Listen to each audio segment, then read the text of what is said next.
চাৰিওফালে লকডাউন, ৰাস্তা ঘাট চব খালী। আজি লকডাউনৰ 4টা দিন গেল। এই 4 দিনতে যি হাহাকাৰ। ঘৰত তৰকাৰী চৰকাৰী নাই, মাকো চিন্তা। কিন্তু চলি পলি ৰৈছি বেলেগ ধান্দা। শিখৰ কেপি লাল বিচৰি চাৰিওফালে ঘুৰছি। কতো আকৌ নাপে লালপা পৰি ঘৰো আহি পাইছি।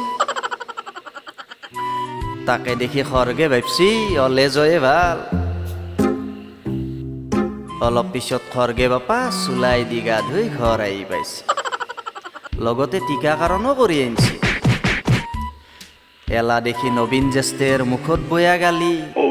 ঘূৰি আহাতকে তই তাতে কিয়া নেগলি মৰি। বুঢ়া কালত ইমান কষ্ট গিয়া দিছা, মান সন্মান চব পুৰি চাই কৈছা। হয় আৰু 2-এটাৰ পাই শুনো বোলে 10 টাকাৰ কেপি শিখৰ 30 টাকা পালাক।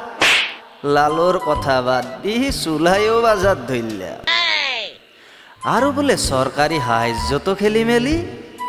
যোনী জিংকে পাইছি হিংকে বিৰে থৈছি। পাবা লগা মানুহৰ বোলে লগানে দিন যায়। বিলাবা মানে তাকে কাঢ়ি খায়। কিনো কম ভাই হা, দেখো যিহে গতি বিধি দেখলি লাগে বয়া। ওপৰত থকা কাকাহাত এলাকা নাওমান চকু কান দিবা।